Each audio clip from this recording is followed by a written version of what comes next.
Distinguished speaker to start here in a moment. Richard Cummins has led a fine community event for, what did we decide, 36 years? Right. They're having their 40th anniversary, as you can see, and he's done it for 36, and it's a fine contribution to the musical scene in Norfolk Valley. I don't have a lot of background. Maybe you could tell us something about your. Tell us what you can. Richard Cummins, please. Thank you. I think I would like to stand. Okay, that's fine. Whatever's comfortable. Whatever's comfortable. First of all, there's a letter here that I wrote, which will explain a lot about this program. Right here in the very beginning, you can read that later on if you like. But many people think that I can turn this on. Am I on? Yes, you are. Okay. Thank you. Many people think that I founded this series. I did not. It was 4 years old when I came, and it was actually founded by one of the pastors, which is idea, Dr. Douglas Newman, and it was first put into operation by my predecessor, Bob Sinclair, who was, I think, a year or two ago passed away. So there had been about a 6-month hiatus when there was nobody to handle that while they were having fill-ins. And so when I came, Dr. Jim Sneed, who was at the time head of radiology at Community Hospital, was the lay leader of the church, and Dr. Bernard Bly was the pastor. They told me that Bernard explained to me that we had this wonderful thing, this fine art series that is an outreach to the community, and it's not working in now, as you can tell. We need you to make it work. Have you had an experience? And I said, no. I don't know anything about it. And he said, well, you'll be fine. And I said, oh yeah, I'll be fine. And so anyway, it's been a learning experience for me all along. I've learned so much, and I still learn. And I still make a few mistakes if you know. But before I go further, let me say, I'm really glad to be here with you, and I'm glad to be speaking to people who love history, because it was one of the courses in high school that I got 99 on, and I just love history. And I'm always irritated with people who say, don't bother me with that old stuff. I'm only interested in the present and future. I feel like saying, you are fooled, because if you do not know from whence you came, how can you know where you're going? Exactly. So, I'm a great lover of history. Tell us where you started. Where did you grow up?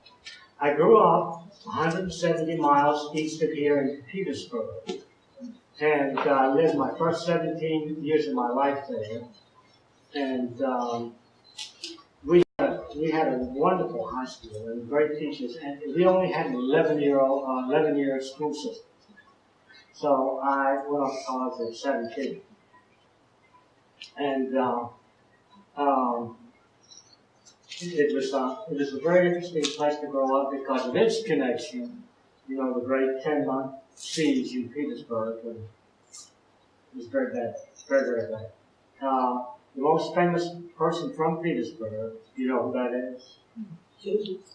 Joseph Cottman, the movie actor. And he's buried there in the cemetery. Well, my relatives are buried too. Beautiful church there with all Tiffany windows in the cemetery, each given by one state of the Confederacy, and the final window given by Tiffany herself. But I divulge here.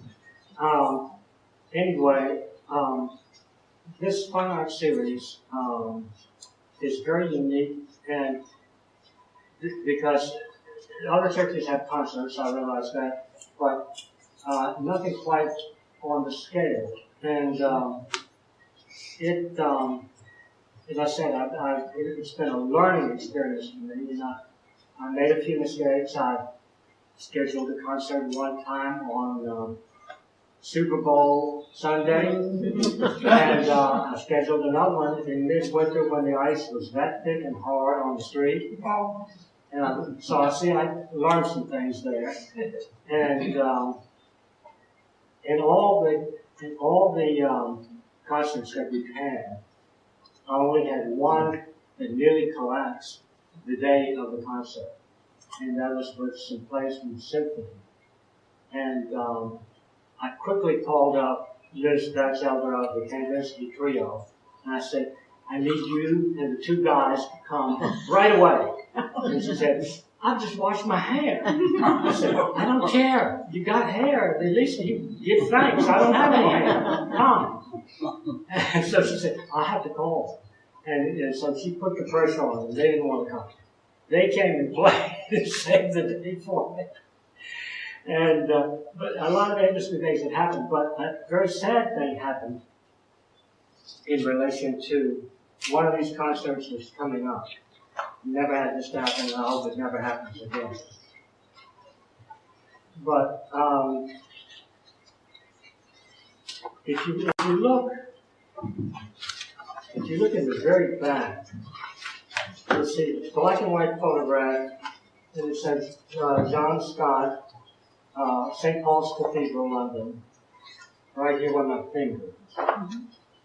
Now, John is a good friend of mine of 20 or 30 years, and John finally left St. Paul's and came to Fifth Avenue, St. Thomas Episcopal on Fifth Avenue, New York, and became director and organist, a very outstanding musician. John played his first solo concert in America right up the street of Greene Church. Coming to St. Paul's at that time. He was 29 years old. John married Jane Lumsden, who was the daughter of Sir David Lumsden of the Royal College of Music there in London. And they had two children who are now about 32 and 35. And John and Jane have since divorced. And he, well, I'll tell you this, I have a student who's now in a big Methodist church in Houston with 11,000 members. Too big for me. He's the principal of it. And anyway, what was the connection with that? I don't know. Anyway, oh, I know. In his first semester at Juilliard, he went to Juilliard. He's from Christiansburg, by the way, and he graduated from the Juilliard school.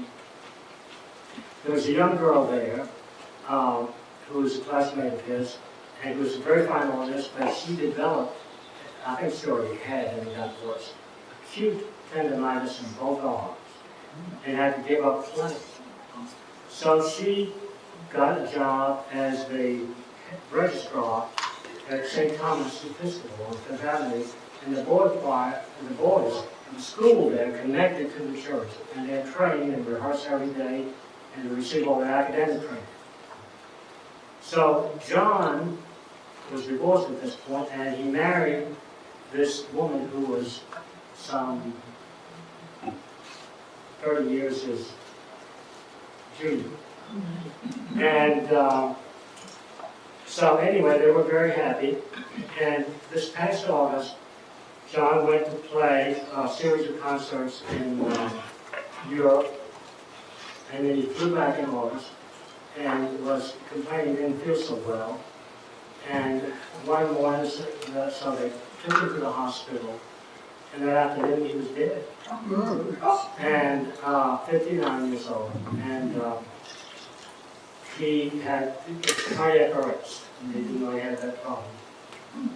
And so his young wife was pregnant, and on the 4th of September, following his August death, their son was born, whom he never saw, of course.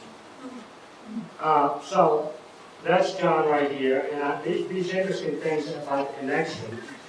are even more poignant now that he won't be able to be here with the choir. But the choir is coming. And it is a fabulous choir because they're all professionals. All the male singers are professional singers in New York, and the boys are trained every day. So hopefully they'll come and hear that. Anyway, this final series has always been, shall we say, living on the edge, because most of the arts live on the edge, and most of the people's lives, we had Josh Rossetti, who was a Broadway actor, and the thing they wrote about him in the paper, he said, last year I was married, had lots of money. This year I'm newly divorced and I'm broke. So that's the story. That's the story of the art sometimes. And so anyway, just any number of people have come. And with the use of the internet, which we really didn't have when this program started. So I had to sit down and really kind of search out things as to who would get a common play and or do whatever they do.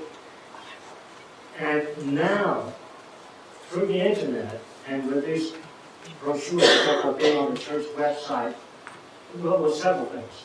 When the people come to play, we try to make them feel as comfortable as possible, because if you are a performing artist, it's a very stressful kind of thing to do. Traveling, you're in a foreign place, you're tired, and you just wish you could go home, but you can't because you have to play. So I try to make everybody feel very comfortable and treat them well. And people tend to speak about being treated well or being treated horribly. And so when they do that, they pass this on to other people. So I don't really have to go scrambling about what could we do for the next season anymore, because every day I receive about 7 to 8 requests via the internet or telephone. Yes, some people still use phone. And or email. And so it's very interesting who's out there. They're just my computer's full of it all the time, and they're all looking for places to do their thing. So the financing of it has always been a peculiar kind of thing. It started out, so I was told, the committee that founded the thing, along with some of the others at the church, it was kind of a loose-ended way of funding it. They were going to just maybe take offerings or have people to put up some money and so forth. I never did quite understand. When I got there, I was told to make it work, and I went to the pastor and I said, how do I make it work? Where's the money? And so he had managed to get $5,000 put in the church budget at that time. And that gave us a start, and they also said we could take an offering at the concerts, and that would help us. And that's how we got started. Eventually, we were able to build up a very small and modest endowment, of which we only use interest. And we still take the offerings, and people are very kind and very generous, very supportive. And George just asked me, are you in the red? No, we're in the black. We have surplus. But the church budget is in the red. There's a separate budget from the churches. So none of the church funds actually fund the series. But it is a ministry of the church, and as a result, the church is going to run the world. So that's essentially how it's come about. Now, at one point, I decided we needed to do some things to raise some more money, and this is what I want to show you. So I decided I would make some CDs, and I wound up making 7, as it turns out, and I want to tell you about those. And we've made, I think, over $25,000. And every cent of it, I give back to the church for the use and promotion of this concert series. So I had a lot of fun doing this, but it's also been good. So I'll let you circulate these. I'll put them here. You can pass them down. This one, this is the first one in '97. This is improvisations on Christmas carols right here. This one and two others have been played on National Public Radio. And a friend of mine who did the news in New York City did some of these as they're going out, signing off for the news hour at Christmas time. So it's been played around the world. And that was one of the Christmas ones. And then I did another one called Echoes of Christmas. A friend of mine in the church, Shirley Johnson, who taught art at Northcross School for a long time, did the paintings on the front and back for me. And then our two daughters are professional musicians in New York. You probably know that anyway. And so this is and my wife no longer sings solos, but she was also a professional singer and teacher. She taught 12 years at Ronald College, 10 at Holland, and 2 at what used to be Randolph-Macon and Cummins. And she has sung in 21 countries as a state, and sung with the New York Philharmonic and so forth. So that's the 4 of us right here, and that's why it's called 4 of a kind. Presently, the girls are, Stephanie is the principal cellist in the Broadway show, An American in Paris, music of George Gershwin, George and I. And her sister was just playing in the show with Josh Mercedes, whom I just spoke about. It should have been you, that's close now. But she is now playing in Hamilton. Do you know about Hamilton? Oh, yes. Yeah, she's not, it's a 3-hour show. She says it's kind of long, Dad, but I think it's the best show I've ever seen on Broadway. And so she is concertmaster of the Riverside Symphony, which plays at Alice Tully Hall, concertmaster of the New York Pops, which plays at Carnegie Hall, and concertmaster of the School for American Ballet Orchestra at the Juilliard School.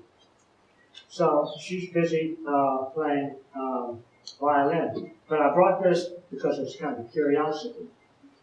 She says, I'm making my first CD, Dad. And I said, oh, great. What are you playing? Thinking it was going to be something on the violin. No, it's a solo piano album. She plays the piano too. And she did the recording and composed all of it. These are all improvisations, as my Christmas carol was. So she's recorded all of those. I'll pass that around for you to look at. And another of these things were marches. A lot of people, I did a lot of patriotic things in July one time, and people like that, so I recorded a lot of those. And this last one, I did bring some other things I was going to give you. Let's see if I can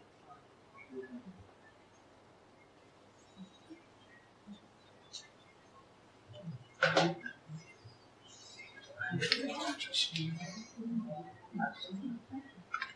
I've got we all have things talking about history. We all have things that we don't know we have, I'm sure. And right beside my desk is a filing cabinet filled with reel-to-reel tapes. Everybody know what I'm saying about that, right? And I found tapes that were recorded during my years in school and when I had my first job in New Jersey. And I couldn't believe how good the sound was. I recorded them myself, but my friend who did the recording at Princeton University, for the Princeton University and for the choir school in Princeton, where I was studying, he gave me this wonderful microphone. He says, I got next to it. Would you like to have a microphone? I said, well, I'll take it. And it was really great. And I had this in German ones I picked, and they were all recorded with that microphone. And these were things that we put on tape some of me alone, some of my wife and me, and this is before we had children. And we would send them to our parents, our family, just for them to listen. That was all they were intended for. And I forgot. But when I played them back, I was astounded at the condition of the tapes. Because I expected, some of these would be like, 51, 57 years old. And in the recording industry, that is very historic. That's like Neanderthal. But these it just turned out to be astounding. And what I did, I had some extra of the booklet. You can test that, right? Of the booklet that's inside there. And these were some leftover of the runs of when we did 3 CDs of that. So I've got enough that everybody can have one. And that'll tell you maybe more than you want to know about kids.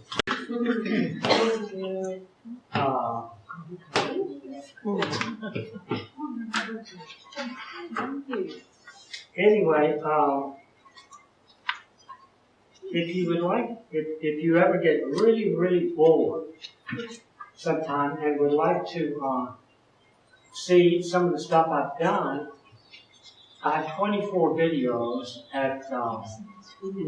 on YouTube, most of which were done at Greene Memorial, but some of which were done in New York at Fifth Avenue Press, and some done up in Rockport Press when the new organ was dedicated, I think, about 2 years ago.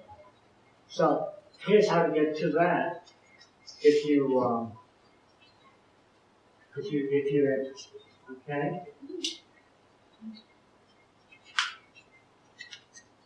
Well, I gave you. Oh yeah, I'm sorry. Okay. So, how did I start out? Well, in 4th grade, one day there came this man to a school playing the violin, and the show was called Rubinoff and His Magic Violin. It's Dave Rubinoff, the guy's name, and he had a radio show in Ohio, as I understood.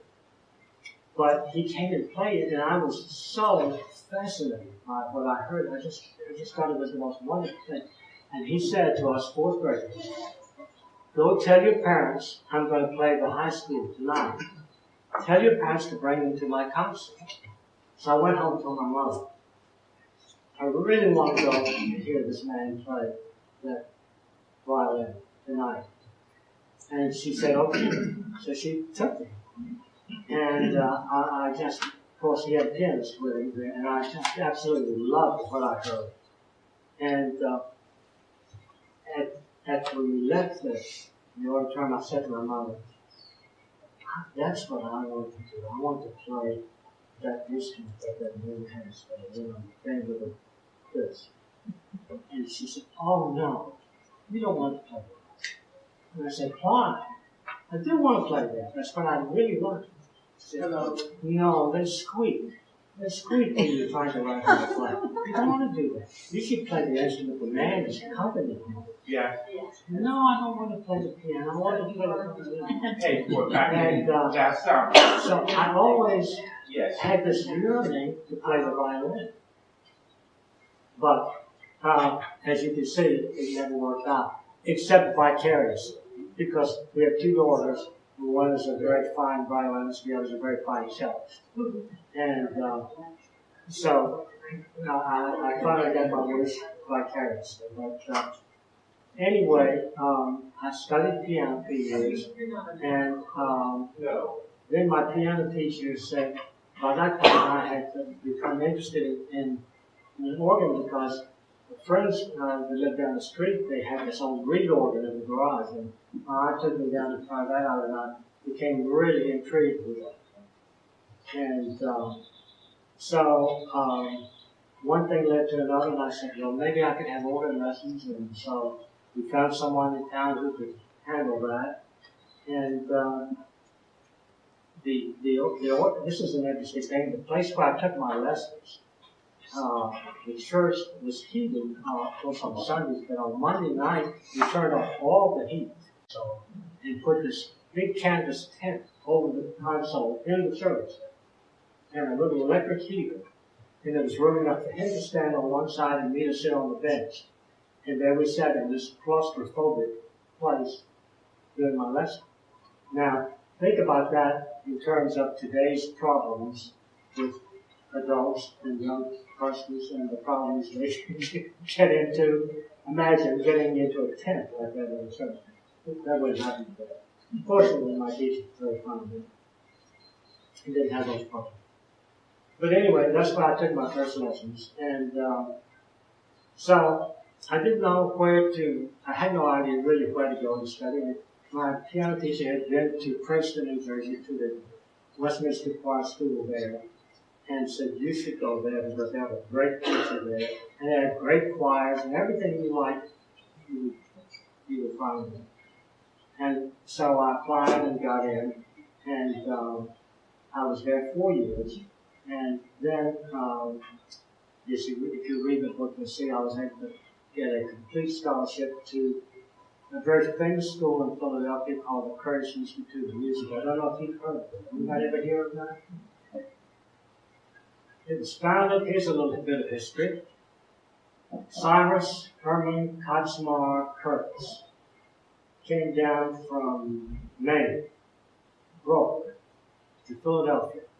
For $300, he bought a defunct printing company and started publishing a magazine which he called The Ladies' Home Run. Oh, wow. And it became very successful. And then he started publishing a magazine which he called The Saturday Evening Post. Cyrus Curtis and his wife had one child, Mary Louise Curtis. And she was a lover of music and the arts. And when he died, he left her zillions of dollars. And she wanted to do something to create a school where people would train the great artists and artists of the day. And she founded the school and named it in honor of her father. And the school was founded in 1924 with base of $29 million, which was a pile of money at that time. And she had the rights of Leopold Stokowski on the faculty, and all these huge names were teaching there. And many famous people like the composer Samuel Barber, who wrote famous Adagio Orchestra, Leonard Bernstein, you may have heard of him, graduates of the school. So when I got in my senior year at Westminster, I applied to the school. And the thing about the school is, nobody pays tuition. They supply you with a Steinway piano to practice on in your apartment, or an old violin, Italian violin, to use while you're a student. And everything's completely paid for. The student body is limited to about 150. And so I thought, well, what do I have to lose? So I got a form, filled out the form, and went down, took the train down from Princeton to Philadelphia, it's about 50 miles, and went to school, and I played the audition there, and I got through about the first page of one piece. Everything had to be played for me. And then the teacher said, that's not enough, Mr. Cummins. What else do you have? Okay, now play the piece, another page, and blah. Thank you very much. And then I said, do you want to hear the piano piece? Because the requirement said you have to have a piano piece. He said, no, we don't need that. This took a total of about 7 minutes. I made a 50-mile trip. I thought, wow. This may have been a waste of a train ticket. But so went out, got a cab, went back to the 30th Street station, took the train back up to Princeton Junction, and walked from the junction up Washington Road through the university back to the fly school, and waited a couple of weeks, and finally I got the letter that is, the copy is in the booklet I just gave you, and the little booklet. It's turned yellow because it's dated 1958, but you can see it. And I got accepted into the school. And so I completed my studies there, and it was you read the letter, you see that at any moment that your work falls below our standards, you will be asked to leave. And that's the end. So there's no pressure there. But anyway, so I finished there, and so that's essentially how I received my training, other than all the training that we received just by breathing and getting to know people and doing work in the real world, so to speak. When our two daughters came along, people said, oh, well, they come from a musical family. What could they be? They're musicians. I said, well, they could be chiropractors or, collect garbage. I don't know. They could be whatever they want to. We didn't push them into anything, never. But they were always interested in music because they were immersed in it from the time they were in the womb. Because Stephanie, our oldest one, Rita was singing solos in church on Sunday, and she was born on Tuesday. And so they've always been around music. So one thing led to another, and they became professional musicians. So that's the story, essentially, of our family. And I think I've pretty much laid out the story of the fine arts series here. It has grown and grown and grown, and it's recognized to the point that I've had an agency in Connecticut ask me if I would write a little booklet for them to they could pass out to other churches who were interested in starting, in colleges, who were interested in starting a similar kind of series. And I never did do it because it's a real personal thing. You have to know where you are and what you're working with. And it's going to vary from situation to situation. I mean, there's some things that are common to everything, of course. But you just have to find out where you are and who the people are and who the audiences may be and which way you want to go. So I have just tried to do my best. People make suggestions to me. I always listen to everybody, even the crazy ones off the wall. And sometimes I get some very good information that way by listening to people. And but by and large, I try to keep the standard high and try to do something, find performance that would not be, let's face it, some musicians are kind of, shall we say, weird, really weird. Of course, I'm not. Is that true? I'm not weird. But anyway, they can be people that find they're kind of hard to connect with. So I think it's important, and of course I think today we've learned more than ever that it's important to connect with people in the best possible way. This young man, Kevin Carpenter, I've known him since he was 12. He is the most famous organist in the world, and one of the most fabulous keyboard players in the history of human existence. His technique is greater than Horowitz or even Franz Liszt. He's just a phenomenon. And an amazing person. He's a bit on the wild side, according to some approaches to life. But he's just a marvelous person. And I think so much of him. And so He's now living in Berlin. He's born in rural western Pennsylvania and began playing at age 4. And at 13, he played the complete organ of the list for the Premier of Hungary. He got a medal. And if you want to know about Cameron, just go to CameronCarpenter.com. And everything you wanted to know, maybe more than you want to know, is there. But he's going to be playing on the 20th of March. So I would hope you could hear him. He's got this traveling, touring organ, an immense digital instrument. And he's played at the Kennedy Center, and he's played it at the big places where you can hold 20,000 people. He's bringing that with him to the concert at Greene Memorial, but I don't think he's going to use that organ because I don't think we're going to have time to set it up. So it's likely he'll play the church organ instead.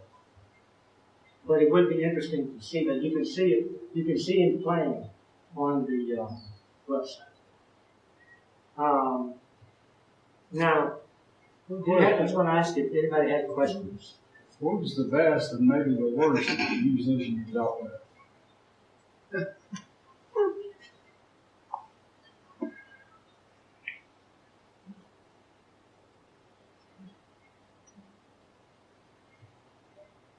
Well, all right, I won't say the worst, but one of the most peculiar.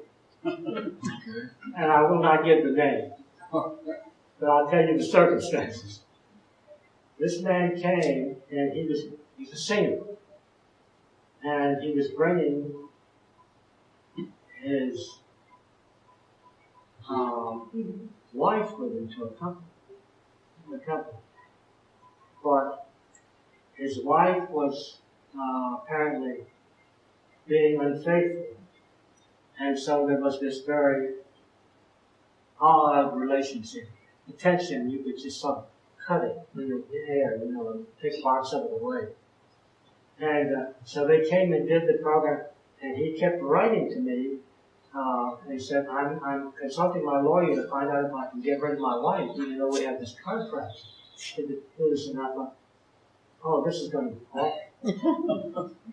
So somehow he managed not to bring his wife, but it turns out he was having a little thing going on inside himself, and he brings this woman down with him. And then he comes up to me and brings me this teddy bear. And he said, I must have this in the room. So I said, does it have to be visible? And he said, it has to be where I can see. So I said, okay. So I walked over here and put the teddy bear down on the organ bench. So he could look right there. As he was singing, he could look over there and see the teddy bear.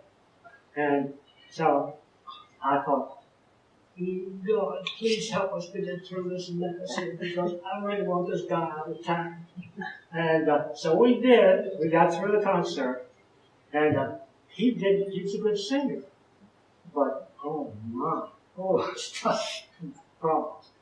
And so that was one of the most tense, because I thought, how if he goes up and gets that bear and starts hugging or something? What am I going to do? And the best, I couldn't possibly say, because there have been so many wonderful. We've had crowds. We brought. Well, when one of my students went to Juilliard school, and he was there, I went up to New York once, and the teacher invited me to come over to hear the class play at the Juilliard school, and I did. And then Paul Jacobs is the head teacher there. Paul gave me a newspaper called the Juilliard Journal. And on coming back on the plane, I read it. And the school was celebrating the 100th anniversary. And they were sending out all these ensembles all over the country to play, to promote the birthday. And I thought, instruments, all kinds of string instruments, all kinds of woodwinds, percussion, singers. I don't see one organist listed, and that's the big department. So, when I got to Royal, I picked up the telephone, and I called Paul, and I said, Paul, I noticed they've got everybody under the sun going out promoting Juilliard, but not anybody from the organ department. And he said, that's true. I said, well, I've got an idea. I know how we can fix that.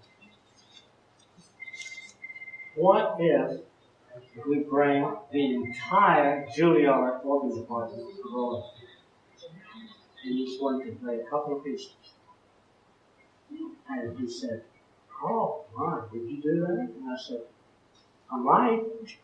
Would you like it? And he said, I think that'd be great. So he did. He arranged it. They all came down and played, and we had so many people. We have a video, I think, that the people were sitting on the floor of the chancel. All the choir was filled, all the other side of the chancel was filled with people. People were sitting on the steps, going up to the chancel. This is all illegal, of course. Thank you, Mr. Feinberg. People all around. The kids had to step over the people to get to the console to play the organ. That's how packed it was, and then there were people standing around the wall. That was one of the biggest ones we had, and it was wonderful because they all this was the creme de la creme of the organ world, so to speak, and I wrote back and I said, Paul, I'm sending you the video, and you can show this to Joe Polisi, who's the president of Juilliard. Tell him you might like to know. The organ department did quite well promoting the Juilliard anniversary, even if you didn't invite that was a huge success, and people really loved that. But instead of me talking further, would you all have questions? How did you end up in Roanoke? Well, that is a good question. Which reminds me of something.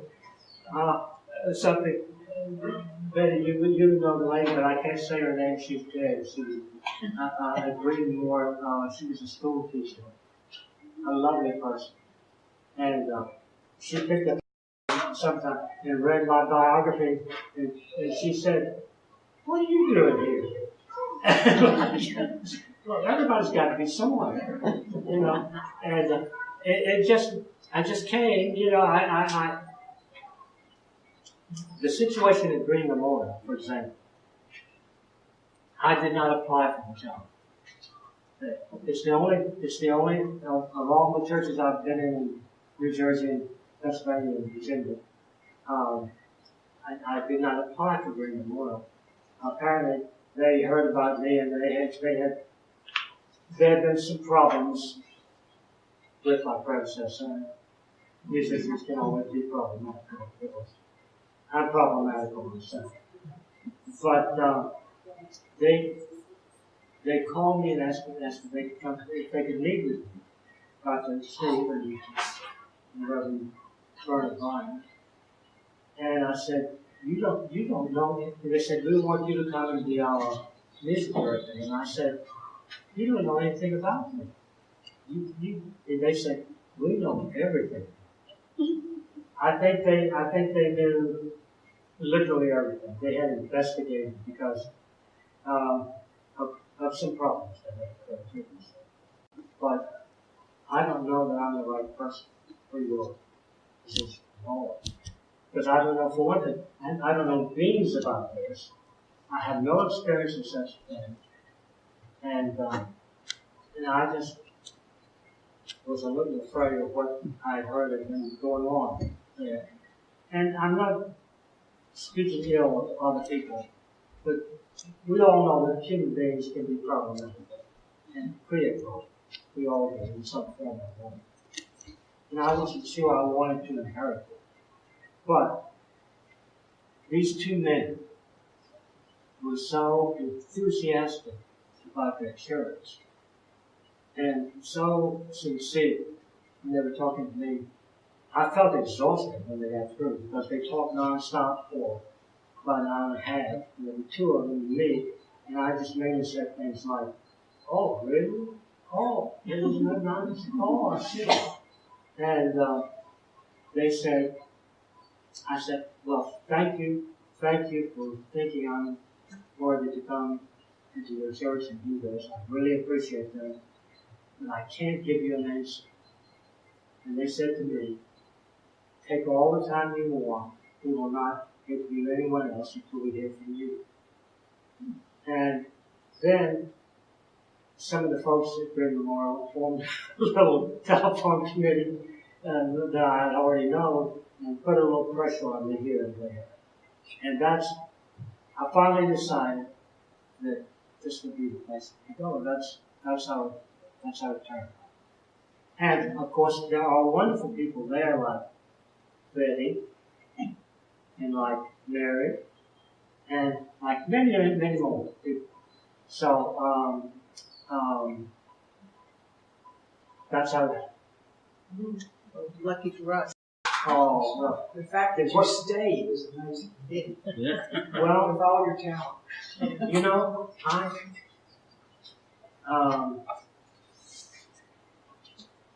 when I came along, we had, when I was in my first year of college, we had compulsory military, 2 years, remember that?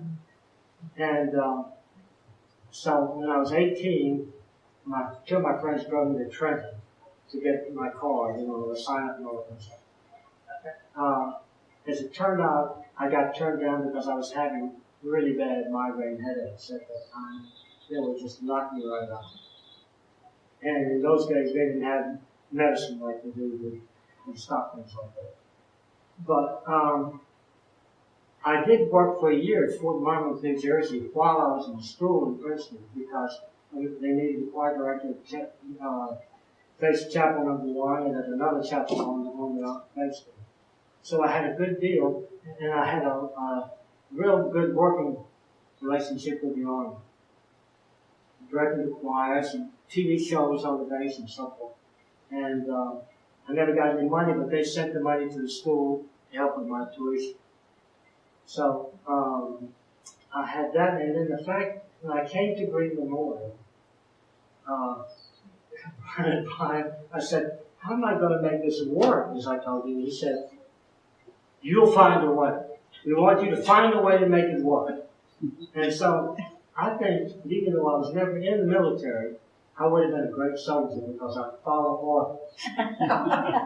And he said, "Make it work." And so I've been trying to make it work ever since. And so I have met wonderful people, as you can imagine, who come in to do these programs. And so now I know people I would have never dreamed of knowing before. And the world, we know the world is full of wonderful people.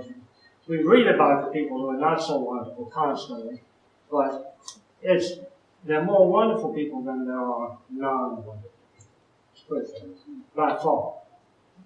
And so I've had that special opportunity to meet many of them.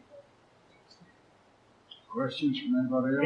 Anybody else got any questions that I could answer in public? How many of us have been to a concert? Oh, dear. Oh, very wonderful. Well, you're all invited back. And Yeah, those you haven't ladies come. better go. You know, the people, the interesting thing is, we live in a time when churches are struggling with members and so forth, but these concerts will draw people of all ages, which I'm really interested in. I'm always fascinated to see who is attending. And one of the interesting things that I like when I watch, sometimes people come in, and these are people I don't know, but they look kind of grumpy when they're coming in, like they either had a bad time or somebody makes them mad or something. But then they'll come to this concert, whatever it is. And I see the same people coming out and they're smiling. And I thought, wow, that's something, you know. But something happened there that changed your body chemistry in some way. And so we're going in like, well, I don't want to come. So-and-so made me come. No. And you come out, boy, that was terrific. And so that's one of the great things music can do. And it's an amazing thing. I had one of the wonderful things I had when I was at Westminster. We all had to be in a choir, even if you couldn't sing, and you had to learn how. And we rehearsed every day. And after the first year, we could sing in what was called a symphonic choir. And this choir sang concerts in New York and Carnegie Hall with the New York Philharmonic, made recordings on Columbia Records, sang with the Philadelphia Orchestra, and Eugene Only, and so forth. And so when I was 19 years old, I got to perform at Carnegie Hall with the great Bruno Walton, who was 80 years old. And we did the Mahler Second Symphony, and then we recorded it on Columbia Records. It's still available there.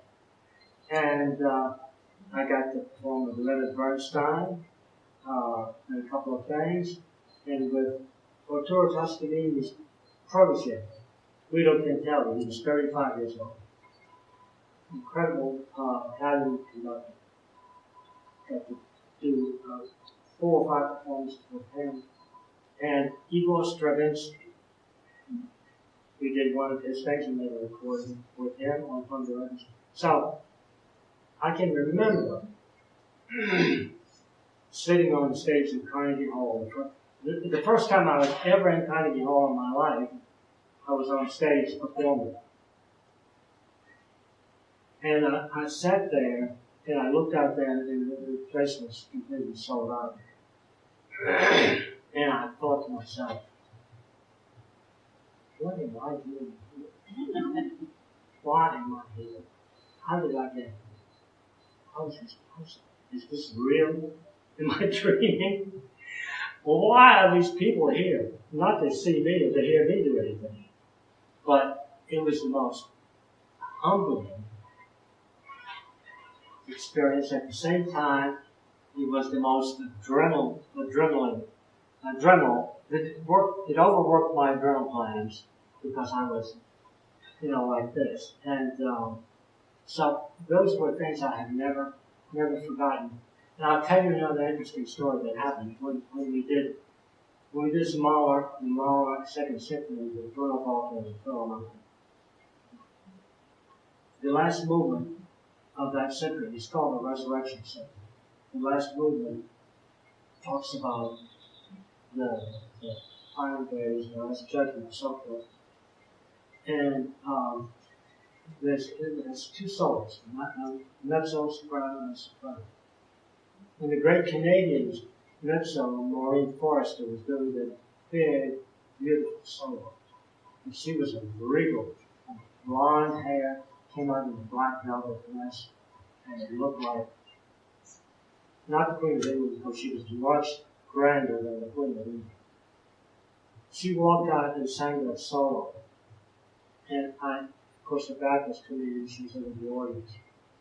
And I was mesmerized. I've never heard such a beautiful thing in my life. And then, about 25 or 30 years after that, a group from Canada called True North Brass came and played in the series. And I said, "You're all from Canada." I said, when I was 19, I stood on the stage at Carnegie Hall with one of the most famous singers, Maureen Forrester. And she was making her American debut. And I told them I'll never forget what I heard. It made such an impression on me. It was really a life-changing thing. And they said, well, you know, Maureen is not well. She's in a nursing home. And some days she's not completely clear. But the woman who played French horn said, I go and visit her from time to time. And I said, well, if you do, tell her that you played a concert in the church in Roanoke, Virginia, where the director of music in the audience, when he was 19, stood on the stage in Carnegie Hall with her, and she made her American debut. Would you tell her that? She said, oh yes, I'll be happy with her. I'll wait till she's having a good day. And I never thought anything else about it. About 6 months later, there came a big package to me in Greene. And I opened it, and there was a beautiful picture from Maureen Forrester, and written in gold ink across that system. For Richard, with fond memories of our Mara concert. And I was overwhelmed. And then I have that hanging right now in my office. And I showed it to a lot of people and said, wow, she wrote from that. She did. But that's the kind of thing that I've had happen over and over. And it's been very moving for me. And it's just been a wonderful thing. So I'm grateful for it. And I appreciate you all asking me here. And unless you have any further questions. Just, Okay. do you have any? Thank you so much.